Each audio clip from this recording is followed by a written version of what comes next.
Good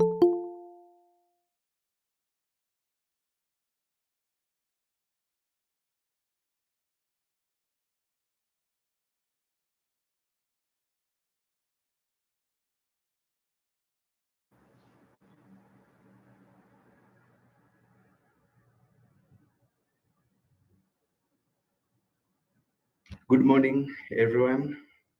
Welcome to our webinar today. My name is Peter. I'm part of the ACCUREX team.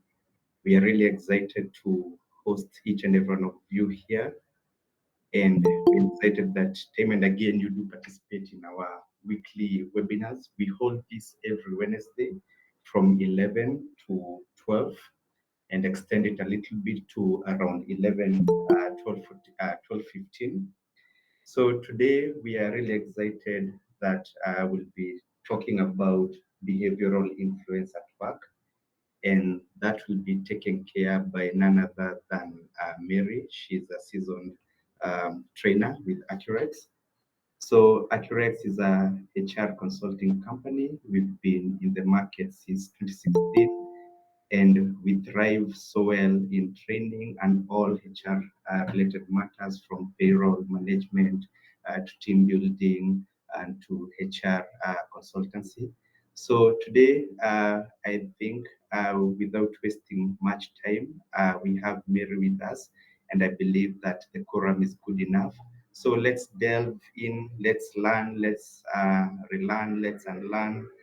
Let's see how our ethics or our ethical behaviors will ideally build trust and even enhance our impact at work. So over to you, Mary. Let's have a good time. So before Mary takes over, I would want to just inform you about the structure of webinars. We'll start with a presentation that will be taken care by Mary. That must run within 45 to 1 hour. And then from there, we'll have a Q&A session that will cover almost another like 15 minutes. But in between, let's be engaging, let's question. You can jump in, you can raise your hand, you can maybe use the chat box, and you can indicate whatever you want. So let's make it lively and engaging, and I believe we'll have a good time together. Thank you. Over to you, Mary. Okay, thank you so much, Tim.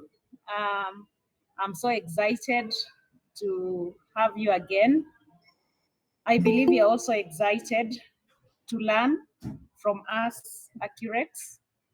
And today we are going to look at why we buy. That is today's topic. And the major reason why we want to understand why we buy, it is because we overlook so many things in terms of, what exactly does the consumer want? And we really focus on our own interest. At some point, you realize that when you're going to the shop to buy something like, a cloth, and the seller is there at the counter or in the shop, the attendant, and will, present to you a particular, perhaps let's say it is a trouser, it is a shirt, and this seller decides to present to you a particular shirt. Now, what prompts him to present to you that particular shirt? And you tell this seller that actually, I'm not interested in this particular shirt. So in the mind of the seller, at some point, they are taking their own interest. What they are seeing, the seller views what they are selling, that it will impress you. And that's why they look at you and they pick a checked shirt and not a stripped shirt and present it to you. And you say, no, I'm not interested in this particular shirt. The major reason why this person is making this mistake, he has not understood the behavioral aspect of the consumer. They do not know what exactly the consumer really wants. And now this calls for this particular topic for us who are in all professionals, understanding consumer behavior to influence our decision. If we do understand the consumer behavior, we will be in a position to tailor our product to suit what the consumers really want. I'm meant to understand that all of us are in corporate, right?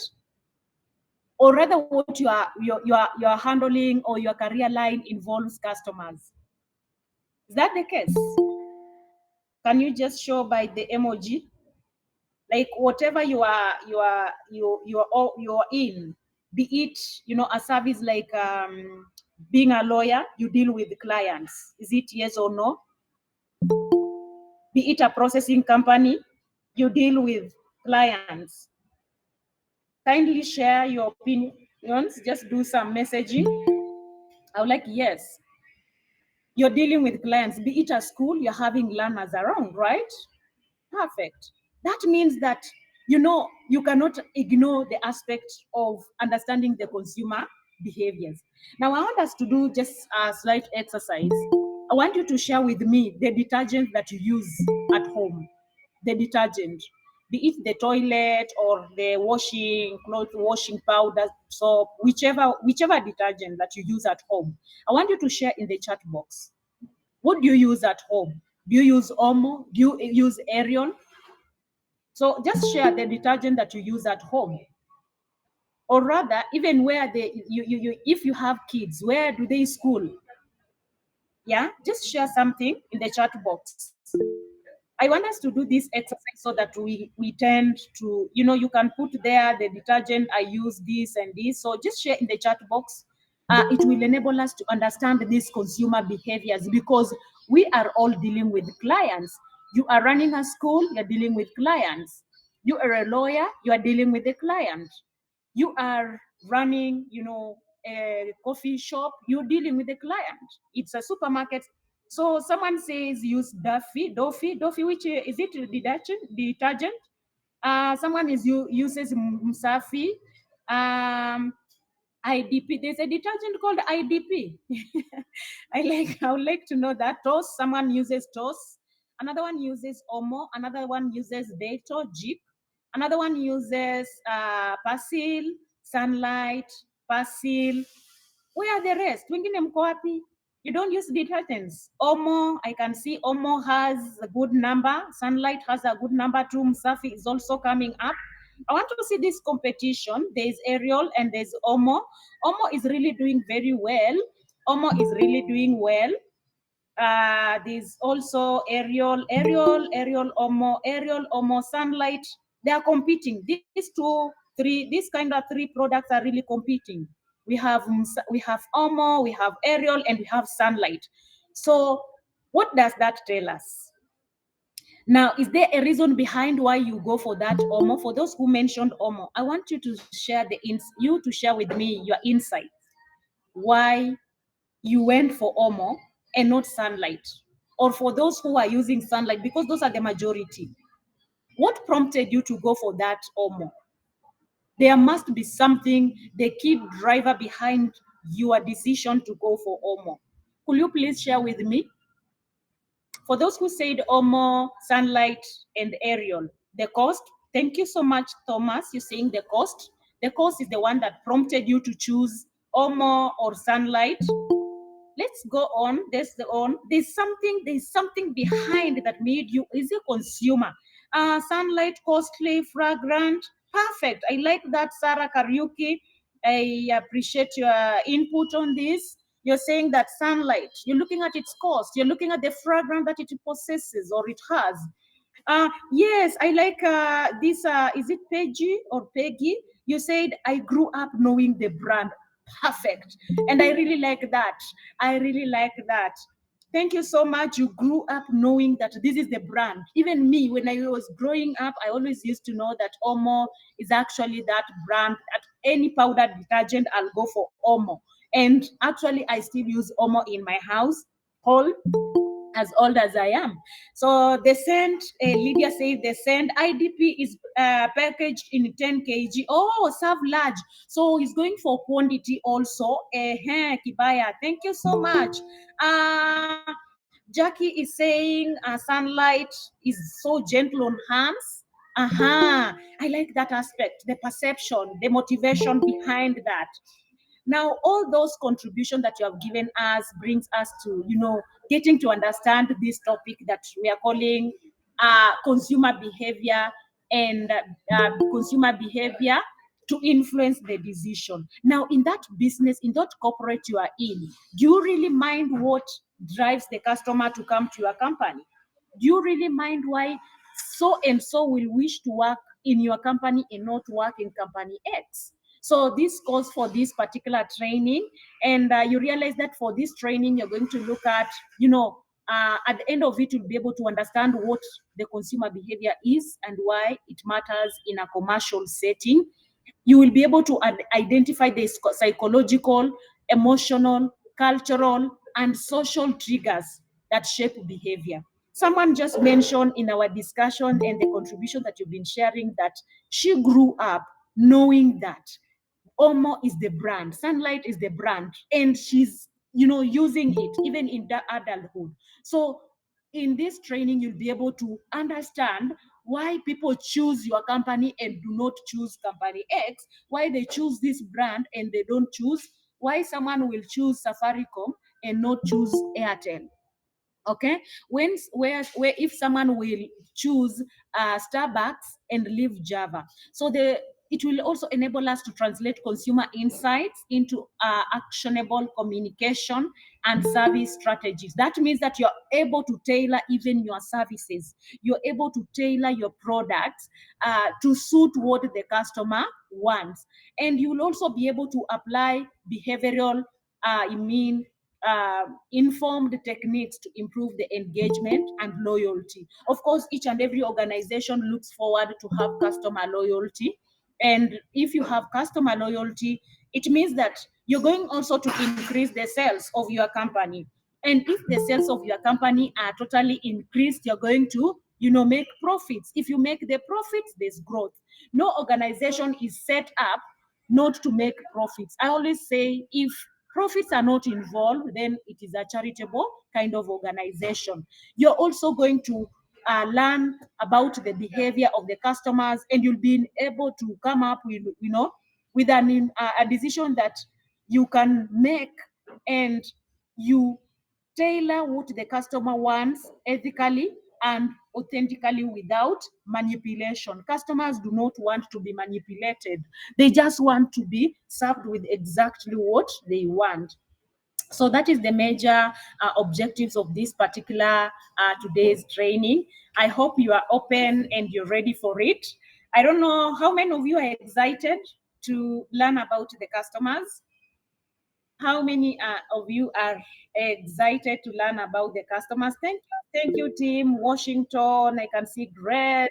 Everybody is so excited. I'm also excited to host this particular training, knowing that I'm sure that we are going to change in terms of our service delivery, the products that we are offering to the customers, in terms of ensuring that there is satisfaction, in terms of capitalizing on what the customers want, and make sure that we are pushing our companies, we are pushing our products towards achieving the specific goals. Now, another question I have for you today, I'll be just having so many questions. What do you think consumer behavior is? Before we jump into it, what do you think consumer behavior is? Let me just have a sip of the water. I'm having cold. Thank you for excusing me. I have some cold, so I have to take some hot water. So what do you think consumer behavior is? Let's share in the chat box. Consumer behavior. Let's see our contribution, our minds. I know very well that even those who are in the low career paths, those who are in engineering, those who are in HR, you have an idea what is the consumer behavior, because that is now where we are losing it as individuals who are in corporate. We don't understand exactly what our customers want, and we are offering services based on our own feeling.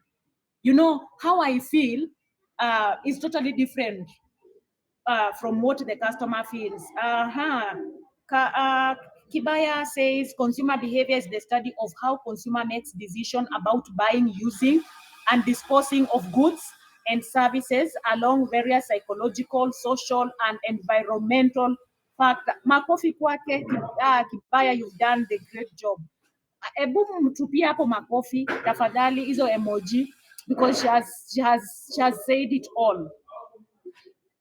Consumer behavior, the study of how consumers make a decision, why a consumer will choose your product and not your competitor's product. Hata makofi kwa Kibaya hamtumi. Kindly, yeah, do something for Kibaya. She has done it well, and I appreciate that courage and that input to share with us, that confidence that she has in sharing with us. That means that we are studying how people make purchasing decisions, just like she has said it. We just want to understand what comes into your mind to go for this particular brand, and you're not going for brand X. We have a greater percentage when we try to check in the telecommunication industry. You look at Safaricom holds a higher percentage in terms of the market share compared to other competitors like Airtel. There is a reason why it holds such kind of market share that is very high. The percentage of market share that is very high. If you look at Telcom, if you look at Airtel and Safaricom, and you want to rate the percentage of the market, you realize that Safaricom has a higher percentage.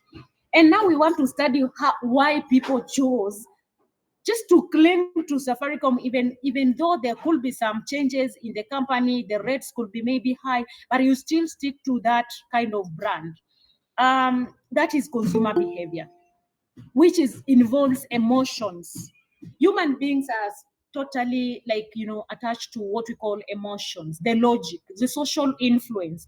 I like the fact that someone mentioned that I grew up. Sorry, I like the fact that someone mentioned that I grew up using Omo, and in adulthood, I'm still using Omo because of the social influence. You grew up, your parents were using Omo, and you totally believed. It sank into your mind that Omo is the particular detergent that I can use anytime, anywhere, any place. And there's also an aspect of understanding the personal needs. So the psychology behind every purchase is what you're also going to look at in what we are calling consumer behavior, the psychology behind every purchase. But buying is rarely just a logical thing aspect. There's a reason. There is a reason why by a particular employee will just want to target UN to work in UN and not work in Safaricom. There's a reason behind that. And we need to understand, even if we are, throwing out this job application on those career platforms, or we are using agents to get these employees, do they really want to be in our organization? Do they really want to pick our organization as their first choice? So choices are shaped by perception, like someone said. That is a psychological aspect behind consumer behavior. When you're talking about perception, how you perceive someone, I like the fact that when someone was sharing the reason why they use sunlight, they said it is so, it is not harsh when it comes to, the hands or the contact with maybe the hands when you're using it, with your bare hands, if you're not using it with maybe a machine. So that perception that if I use this particular product, if I'm going to use Arion, it's not going to be harsh on my hands. The reaction is going to be smooth, and I'm not going to suffer any other consequences at the end of this usage of this particular product. Now, that is perception. When you're talking about perception, and it is a psychological aspect that is built in your mind. And this psychological aspect can come up because of referrals. Perhaps you just perused through online and someone had commented that, wow, I really like the changes that has happened or the changes that have been made by sunlight. Currently it is so soft and is so tender on our hands. So you realize that at the end of it, you also develop that interest, and now you already have a perception.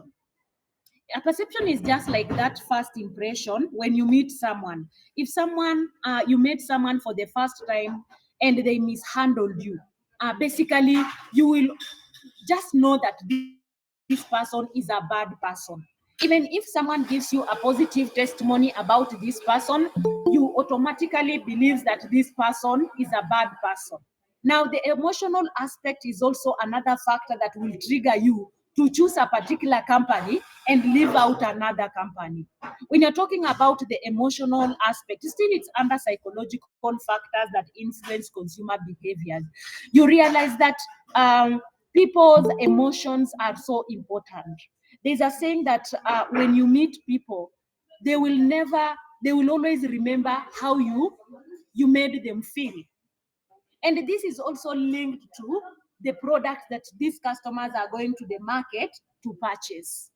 Always, people will always remember how you made in whichever way or whatever you did.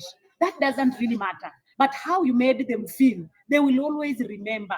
Now, any product, any outcome, either post-purchase kind of reviews that were given by this particular, maybe customers, how they feel, you convince them that you're going to sell to them a Harrier, Toyota Harrier. And the major reason behind this particular client buying Harrier, perhaps your communication was, it is economical when it comes to fuel. The engine capacity and everything is something that is affordable. Now, these people goes ahead and they make this purchase. And at the end of it, you realize that there's no that, conservation, or there's no that aspect of saving when it comes to fuel. So someone will feel that you lied to them. And at the end of it, you have lost the trust with this particular client. And when now it comes to repetition of buying that particular product, they will not go for that Harrier. And even if referring someone else, they will not refer someone to buy Harrier in your Kayad or in your company. Why some people choose a luxury brand versus budget? There's an aspect, there's a reason why someone will just say, I want a luxurious kind of, brand and not a budget. So there's a reason. When you're looking at the psychology behind every purchase is triggered by some aspect of psychology that is built in a person based on their emotion, based on perception, based on even their previous experience. And we as professionals who are in this, field, what are we doing in our corporates? What are we doing in our businesses to make sure that we have retained the trust that the customers need from us? We have not, tampered with the emotion, especially the impressions that we have created when it comes also to perception. So we are also going to look at consumer decision making. Now, before someone comes to your company to buy a particular product, there's always a need in their mind. Before I choose to buy a Mazda Demio, or to buy Toyota Vitz, there's always a need in my mind. So when you're coming up with a product in your company, always believe that, always know that there's a need. Because your major reason is to satisfy the customer needs, but profitably. But you need now this need to make sure that you are aligning it with what the customer really wants, and you perfect it. Now, the first stage before any consumer comes to your company, if you are a lawyer, before they choose Haminwa and Haminwa advocates, there's a need. Perhaps this individual has succession kind of cases that he needs, and he believes that Haminwa and Haminwa advocates is the best in offering that services. So there's need recognition. And once the consumer has a need recognition, don't think that they will just automatically come to your company. They have to do some search. And this is what we are calling information search. Sorry.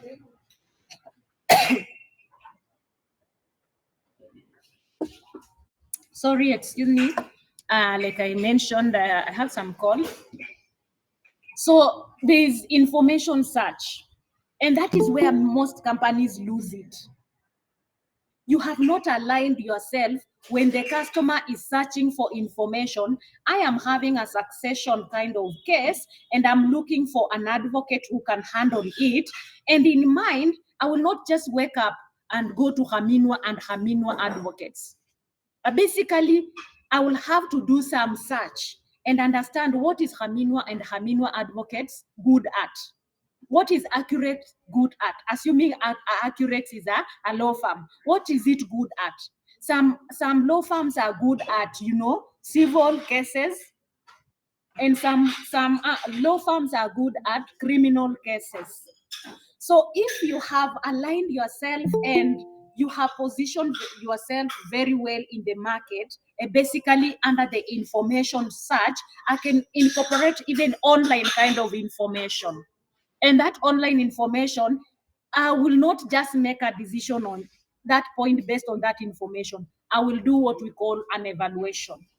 When I do an evaluation, I will rate how many cases has Haminwa and Haminwa advocates won the previous 5 years in regards to succession, and how many cases has Odundo and Odundo advocates won in the past 5 years. Because every customer, it is psychological, they just want to associate with a winning company.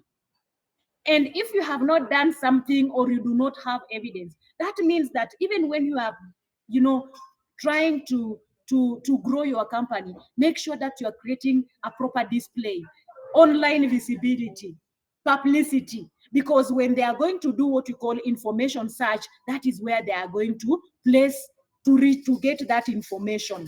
Testimonials. Is your company positioned very well when it comes to testimonials? Because under testimonials, that is when I'll do the evaluation.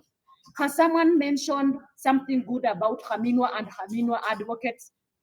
Think about this lawyer who won 12 cases, Brian. 12 cases. And this particular lawyer, he also was accused of, kind of something to do with, he was lying, he had not graduated. But again, he defended himself and he won the case. You see, such kind of information, you realize that if this particular law firm has been associated, let's assume Brian had his own law firm, and you have done an evaluation, and there's so many testimonials, you will be able to choose. You will be able to associate yourself with a winning brand. Now, a customer, when they makes a purchase in your company, they don't just go. They make a post-purchase evaluation. And at times, they will not even communicate to you. They will just keep it to themselves, and they say, actually, I'm so satisfied with this particular lawyer. He did a great job. And now that calls for you when you're doing any business, you are in any business, make sure that you offer it to your level best. Make sure that there's satisfaction from the customers. Whether they are going to say it to you directly or indirectly, they are going to have what we call post-purchase evaluation. And that is where a problem comes in. We are losing now referrals based on post-purchase. We are losing, customers because of the post-purchase. That is where the customer will assess whether to trust you or not to trust you. Now we have these internal influences on buying,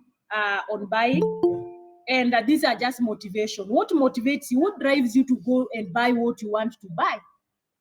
Yeah, and like I had mentioned about the perception, how we interpret the information. We have just done information search, and we are doing evaluation. How do we evaluate this information? How do we interpret? How do customers interpret the product that you're offering in your company? Have you positioned yourself as a corporate to the extent that, because we cannot do away with the customers, whether you are any service. In fact, we will see how these behaviors affect all other disciplines at the end of this kind of training. So you realize that we are focusing so much on advertising, on our branding, and we are forgetting about our customers. They are very, very, very important, because how do they interpret the information? A slight misinterpretation of the information about your company, it leads to also a fail. Learning. Some people, how many here were like, especially for gentlemen who are here, please share with me. You are using a particular, let's say, perfume, or you are not even using perfume, but after you got married, now you use perfume. How many of you are here? Kindly share with me. This is for gents. Ebu, share with me. You are not using any perfume or cologne, but after you got married, now you are using it. Ebu sema, I know you guys, you have it. Yes, Kiprono, you are not using, yeah? You are just taking a shower, kikomando, yeah? I'm a gentleman, and you put on, perhaps a release can work, and now you're married, someone has introduced to you a cologne. Any other person? Yes, Herbert. Herbert, say something. I can see you raising your hand, Herbert. Okay. Okay, you are one of them. Thank you. Thank you. Thank you. You are not using cologne. Any other person, put it in the chat box. I want to see it. I want to see it. Yeah, those who are not using cologne. So that means that, what does that tell you? Even if you are coming up with the product, don't limit yourself. When it comes also to segmentation, and you want to have a segment of kind of, feminine product and masculine product, don't limit yourself, because human being can change based on learning. Yeah, they can learn or unlearn. Okay, someone unlearned to just apply Aramis after taking shower, and he learned to use cologne because the person, the spouse, the partner is using the cologne, and they have introduced them to the cologne. So at the end of it, you realize that if you had limited yourself not to segment your market very well based on, the demographics, you are losing it. So when you are trying to understand the internal influences on buying, that tells you that you need to be prepared. The aspect of being prepared, the preparation for those changes that may arise because of people are unlearning or learning. Previous experience is also a factor. You learned to use this. For instance, I'll talk about the Indians. Most Indians are vegetarians. And you realize that this is something they learned when they were just toddlers. And it has been an inbuilt kind of aspect. And at the end of it, you realize that these Indians, they do in most of even their hotels. Even if you go to India, the McDonald's, it will offer kind of vegetarian. If it's a burger, it's just a vegetarian burger. If it's whichever food. So you realize that there's no way you can change this mind of this Indian to start now taking animal products, because they learn. How are you prepared if your company is to grow and you have a branch in India, and you're dealing with, let's say, food and stuff? Are you prepared for that? Those who are dealing with the clothing industry, are you prepared to go in a locality where Muslims are dominated and you are doing hot pants? Yeah. So you need also to be prepared. Attitude, feeling, and beliefs towards products. People just have a particular attitude. And you realize that I've heard even these people say, huyu mtu hata mi simpendi, and they have never interacted in either way. Same applies also to products. You realize that someone just developed a kind of attitude towards a particular product. Now, if a client develops a particular attitude towards your product, do you stay there and keep quiet and say, they don't like our product, so we will have those who want the product? You need also to work in preparations, because I always said the market or the business environment is so dynamic. You might say that those who don't like my product, they have a bad attitude towards my product, let them be. But uncertainties are always there. So you need also to work on that aspect. The external factors that will also influence the buying behavior is just what you're calling the cultural and social norms. The culture, we know a girl child in Muslim, they are not supposed to expose their bodies. So if you are dealing with the clothing industry, are you doing something? Yeah. When even it comes to leadership with the Muslim, how do they perceive you're opening up a branch in a Muslim dominated kind of locality? and you want to have a manager there as a lady. And maybe in Somalia, let's say you have even opened that branch in Somalia, and they're looking at a woman as a kind of, a vulnerable kind of, individual. Yeah. Are you going to succeed when it comes also to, labor? Are you going to have managers who are ladies, or are you going to dress like them? And that's why you realize that even when job advertisements, some companies will insist you must be a Muslim, and we say they are biased. To me, they are not biased because they know the target audience. They know the kind of the customers, and as much as also they're tailoring what they're offering to what the customer wants, basically I believe that they're also not just sleeping, focusing on that one particular niche, but they're also working out. Perhaps if this company has a branch in a place like Turukana, they will also emphasize on having someone in that locality who can tailor whatever they're offering to the individuals. So we have marketing and media exposure. Of course, right now we are living in an environment where we can't avoid technology. It is there like hapa, tunakimbizana nayo hapa, here and here and here like this. So we cannot avoid that. Now this gives us also an opportunity. Can we utilize also this media and digital space to communicate, so that when there's that stage of information search during the purchasing process, we are in that space, we are able to be rated among those brands that are there. Then there's environmental factors.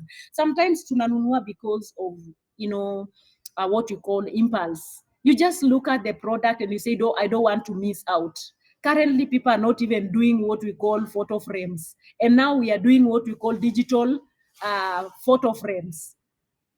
And if it is your first time to encounter what we call a digital photo frame, and you had not known it earlier, you'll want to make a purchase because you've just learned it, that, oh, this thing can really enable me to save a lot of hundreds and hundreds of my photos.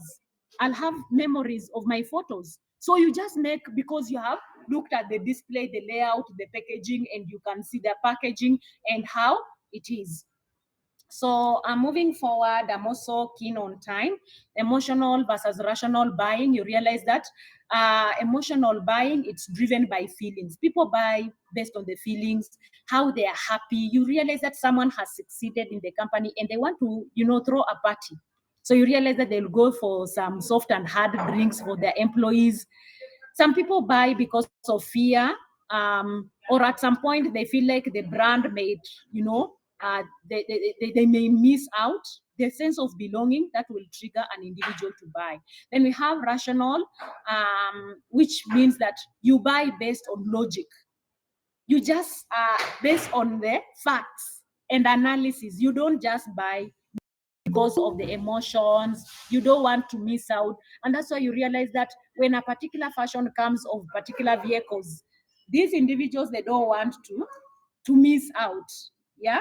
These individuals want to be part of it. They don't want to miss out on this brand. New car on the market, new features, new model, you sell the old one and you go for it. That is just a kind of emotional driven. We need to be prepared for such kind of clients in our company. There's also the rational, which is the facts. You just want to buy because you need it. If it's a car, you say, I'm really straining to use matatus and I can't do matatus, so I need to buy a. You have a fact. You have a reason behind, and you can also decide to buy a car based on, the fuel, the engine capacity. That is what you'll be looking at. You're doing some analysis, and are you able to afford what you're going to buy? Then most decisions are mix of both. So you realize that some individual may not just buy based on emotions only, but at some point they will be so rational when they're making purchase. Someone has a question, they're saying something? Yes?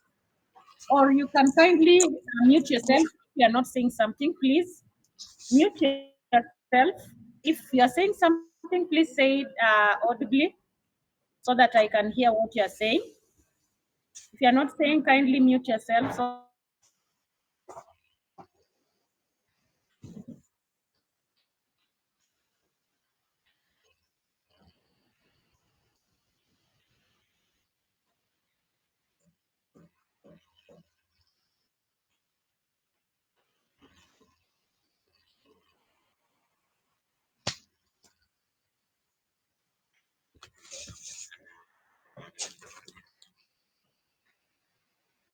that can push on yourself. So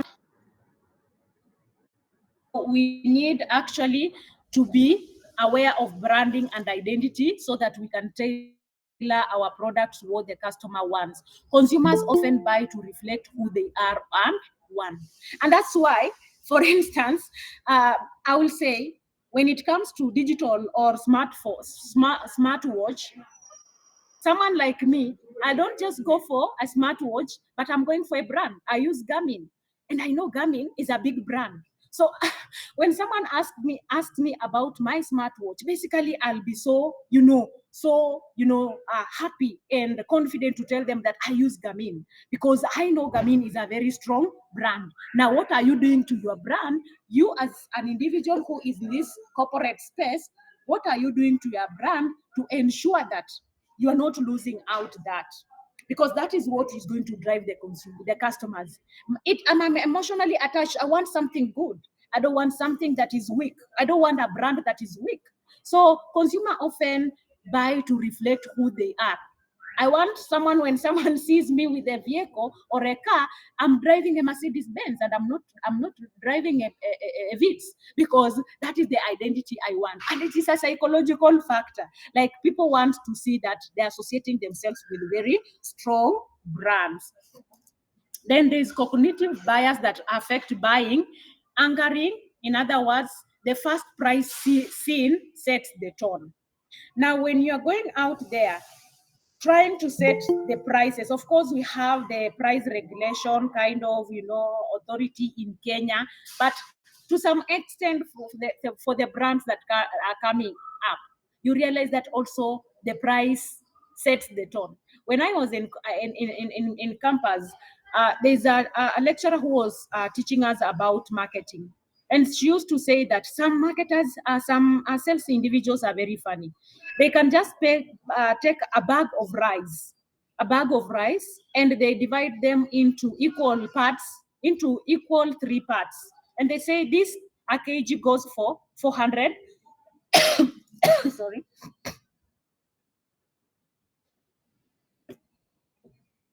Thank you for understanding. So they can take a bag of rice, divide it into three portions. One portion is selling at 400. Another portion sells a kg at 250, and then the last one sells at 150. It is the same rice, but because of the consumer psychology, those who want to associate believe that a higher price means that a good quality, they will go for that rice that costs a kg 400, and they buy. And you go home saying, this is a good rice. And there's another one who is, price kind of cost cautious about it, because he's looking at the budget and I can afford a 150 kg. It is the same rice, but at the end of it, it's called price discrimination to some extent. It's a topic on its own in marketing. We can look at it later, at a later date. You realize that it is all about the mind. So what you're being told, that the price sets the tone. Whether this brand, it's a high brand or a low brand, the price sets the tone. Then fear of missing out. Some individuals, you realize that they just don't want to miss. Those who are in real estate, an individual who would want to buy a piece of land in, let's say, Syokimau, because he doesn't want to miss out. Perhaps the real estate has told them that we are only remaining with three pieces. So you as an individual, you as a corporate who are dealing with the real estate, you can capitalize on that. Even if you're having 10 pieces of 50 by 100, yeah, in Syokimau, you can capitalize on that and say, we are only having one piece that is, and at the end of it, you close a sale. So you realize this is an aspect of playing with the consumer psychology, and you know what the consumer wants to hear, and you give them. And when you're offering them, please offer the best of all, because they will have what we call post purchase. Some people will buy because others are buying. You realize that his friends lives in Kamulu.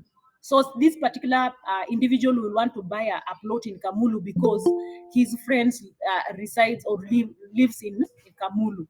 So we have impulse buying and triggers. You realize that as much as some individuals will want to search more information, but visual cues, agency limited offers can trigger what we call impulse buying. So you need also to understand that. Then retail and environmentals are designed to stimulate quick decision. So online behavior and digital influence, the reviews will make people to come to your company or not come to your company. The influencers, are you using this digital space to ensure that the reviews and so on. Okay, personalization creates a feeling of connection. So we are almost winding up. And understanding the customer journey, how do you understand the customer journey? Of course, the customers has an awareness. They will be aware that a particular product is existing. You are aware that iPhone 17 is out, and now you try to consider and make a decision. Perhaps you start saving and you say, by December I need to be having iPhone 17. Then each stage needs tailored communication. Every stage, when it comes to the marketing, promotional aspects, or advertisement, awareness stage, you need to know how much to pump in as a corporate. You don't have to waste a lot of resources. When it comes to consideration, you reduce in terms of advertising. Making you realize that you also need to pump in resources so that you can influence the decision for these particular customers to buy. So how do we apply this knowledge in all fields? For marketers, you are going to create targeted, emotional, and messaging to the customer. In other words, you're going to tailor information that you feel like this is suit for our customers. For HR, you are going to promote job roles based on employee values, what they really want. And the culture that you have set in your company, you realize that it will attract specific individuals. And if they come into a company, they realize that it's not what they have been seeing, the post purchase. Now you realize that you have turnover. They start now, withdrawing. They start now resigning. Educators, you're going to design programs aligned with the learners, motivators, and service teams. You're going to enhance customer experience. We are now also just to create targeted, this is just a repetition why it matters across all profession. For example, marketers will use emotional branding to shape the perception. The HR recruiters frame roles to attract. It's just an addition or an extra of what we have looked at. The educators still, you will design the program based on that. The health workers, you encourage behavior change, using trust and clear messaging. For engineers and designers, you create intuitive and user-centered products. That is actually all. The key takeaway is that buying behavior is deeply psychological, so you need to understand that. Then emotional, social, and cognitive factors influence decision, and then knowing this helps us influence ethically and effectively. So it's now a session for for questions. If you have any question, I'll be ready to handle. Thank you for your reaction. For those who are sending in emojis, thank you. You can ask me questions regarding or revolving around consumer behavior, and I'll be able to handle that. Thank you. Any question you can write in the chat box. You can raise up your hand. Perhaps Peter can give you space to talk about it, or if you have any addition, any point that you feel like it will be so helpful for us to understand consumer behaviors.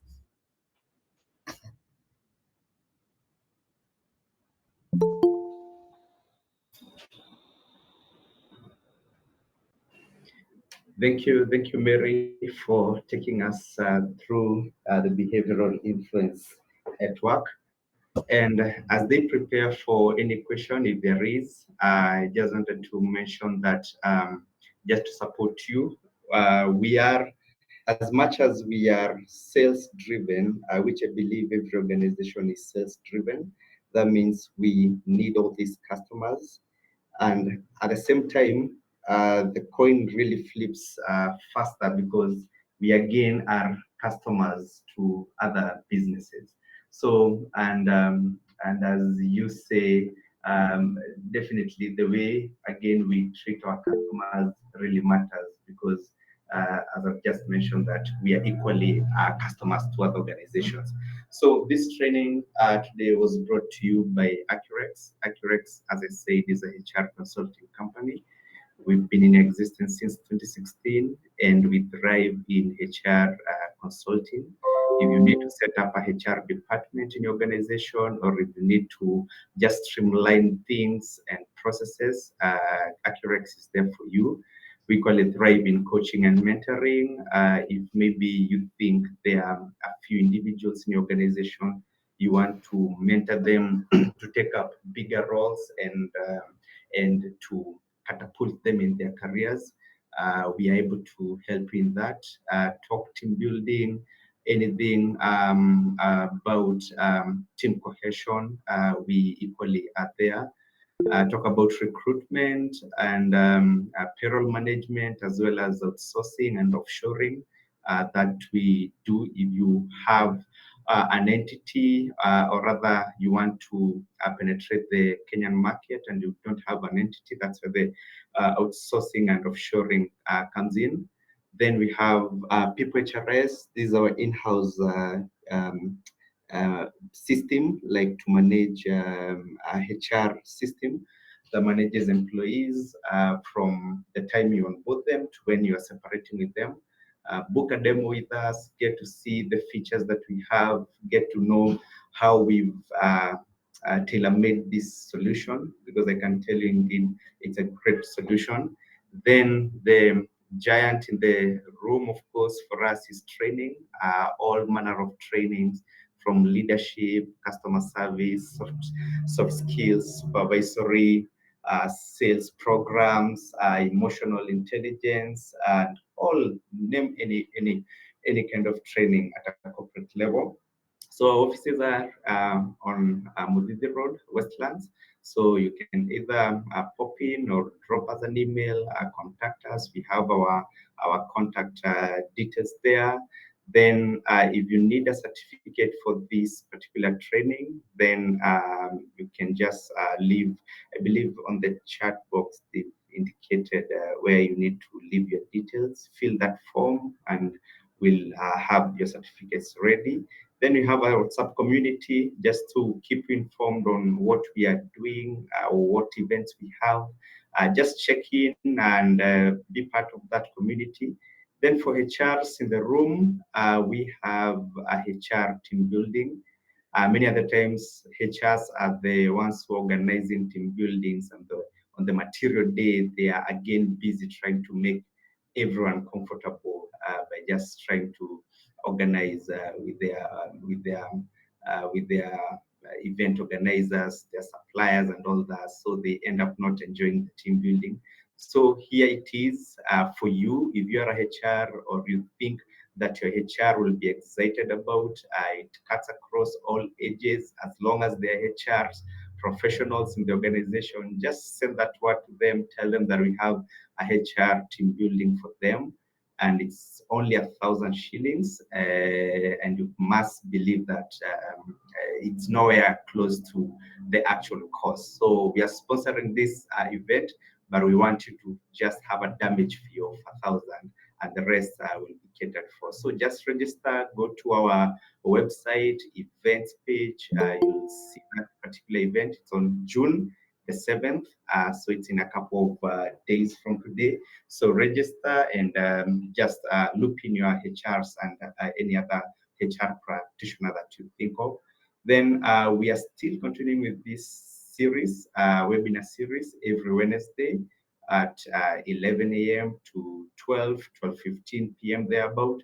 So just look at the next topics that we have, great topics ahead, and great trainers as well. So just register, or whenever we send you the outreach messages, just be in a position to join us every Wednesday, and mark it in your calendar every Wednesday, unless maybe there's something that might really occur that we might not be having them, we'll always communicate. So over to you. I don't know whether we have any question. I'm just checking here, and I'm not sure. Mercy. There's a question. Yes. Marcy Roge just asked, how can a company ethically analyze and leverage the underlying psychological and emotional factor that influence consumers' decision-making process to effectively shape behavior and enhance its positive impact? So thank you, Mercy, for that question. My approach toward that question is that first of all, focus on evidence-based consumer psychological factors.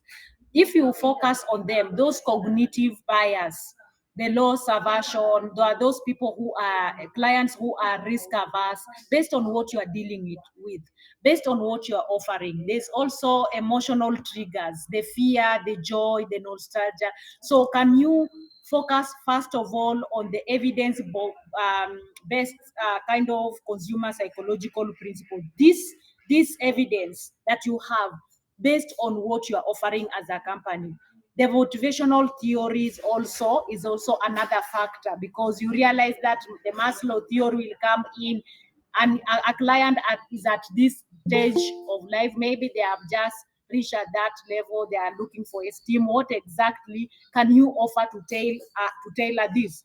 If someone is at that stage of self-actualization, you're not going to offer a product that targets someone who is looking at the basic needs. It is also important for you to collect data. It is always good to collect data.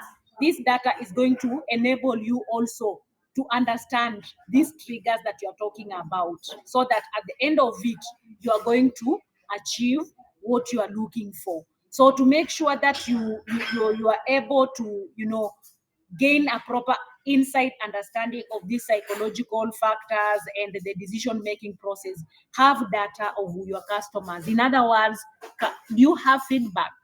What are your customers saying?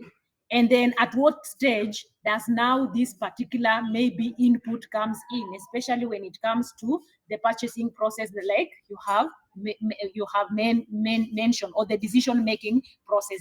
Have data. This data is the customer feedback. What do they feel about your product? What do they need you to change as a company? And now when you are coming to tailor in these psychological kind of aspect and emotional factors, you are totally convinced that based on the information, with the data that I have, the customers want this. And at this stage, now I understand that their purchasing decision ends at this particular point, and that's why I'm not making a sale. Are we together, Mercy? So have data first of all. If you're not tracking your customers, you lose it. If you're not tracking your customers, you lose it. Track them and understand what they feel about your product. Mercy, are we together? Yes, yes, thank you. Asante. Asante. Then Any we had other person? one more. We had one more from Peter. He's saying, is there a specific framework to handle Gen Z customers? Yeah, actually, when you're talking about the Gen Z customers, it is just what we call segmentation. Segmentation, you need to understand the category of your customers. You can segment your customer based on demographics. Now, when you talk about demographics, that is when. Let me give you an example. We use a product like Colgate. Colgate has segmented its product. We have Colgate for the kids, okay, the toddlers. We have Colgate for those who want the teeth whitening, and we have now the general one. So when it also comes to Gen Z, you can use the demographic way of segmenting. What do they want? Understand them. The dress code. Say how at Gen Z they do Crocs and socks. So when you're clothing in the clothing industry and you're expecting to sell a lot of shoes for casual, like casual shoes, and this is they like perhaps sports, you're losing it. So just segment your market, understand your market segment. If they are Gen Z, understand what exactly do they want. If they want this particular kind of dressing, baggy, the ladies, that is it. stock it, have it on your shelves, you will sell. If it's kind of, this electronics, the boombox, if you are focusing so much on 60-inch or 85-inch television and they want boombox, basically you are going to have that television on the shelf for the longest time, because if you are targeting them, you not sell. But if you have the boombox, you will sell. When it comes to cars, what exactly do they want in the car? A Gen Z want, like now, the Subaru guys, yeah, something that excites them, and you are focusing on selling to them Prado. So you just tailor, you segment your market and tailor towards this particular segment that you have. And a demographic way of segmenting is a good approach to go about it. Did I? Yes. Okay, I answered that one. Any other person?